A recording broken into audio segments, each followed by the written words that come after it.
The bull hippo sinks lower into the brown water, but the itch does not sink with him. Leeches thread between the folds of his neck. Ticks crowd the soft skin behind his ears, swollen and dark.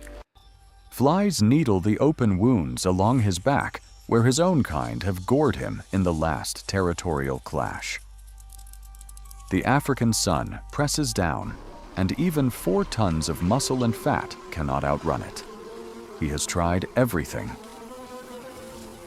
He rubs his flank against a half-submerged log, and the bark peels away before the parasites do. He rolls in the shallows, grinding his back into the silt. But the leeches only burrow deeper into the wrinkles they have already claimed. He opens his enormous jaw and snaps at the flies circling his gums, catching nothing but air. He submerges for minutes at a time, holding his breath until his ears fold shut, hoping the cold water alone will drive them off. But the parasites refuse to let go. Finally, from the reeds at the river's edge, a shape breaks the surface, then another. African helmeted terrapins, no larger than a human hand, paddle toward him in a loose, deliberate line. Most animals in this river fear the hippo's jaw. These do not. They climb onto his back as if he is simply another rock, and they begin to feed.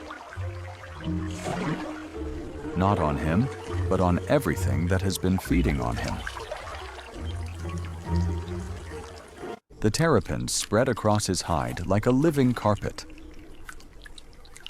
Dozens of small shells rising and falling with his breath. 2, 3. 4 at once work the same patch of skin, prying loose the ticks lodged in his ear folds, stripping leeches from the creases of his neck. When he yawns, that vast pink cavern of a mouth. The boldest terrapins slip inside, scraping algae and trapped food from between teeth the length of a man's forearm. 2 different species, cleaning at the same time, one below the water and one inside the open jaw, working faster than any single mouth or claw ever could. Slowly, the hippo's body changes. The muscles along his spine, clenched for hours, begin to loosen.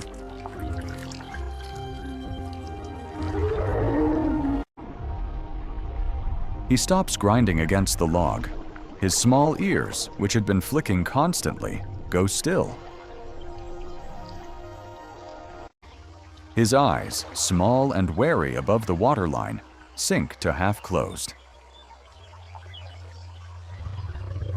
For the first time since dawn, 4 tons of animal is at rest. For the hippo, it is relief he did not know how to ask for. For the terrapins, it is a meal no other river offers, protein plucked straight from the world's most dangerous mouth.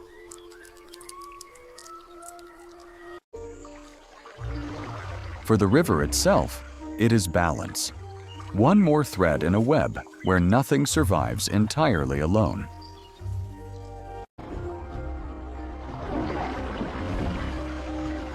The hippo will fight, wound, and dominate every other creature that shares his water. But against the smallest of them, he simply opens his mouth and waits.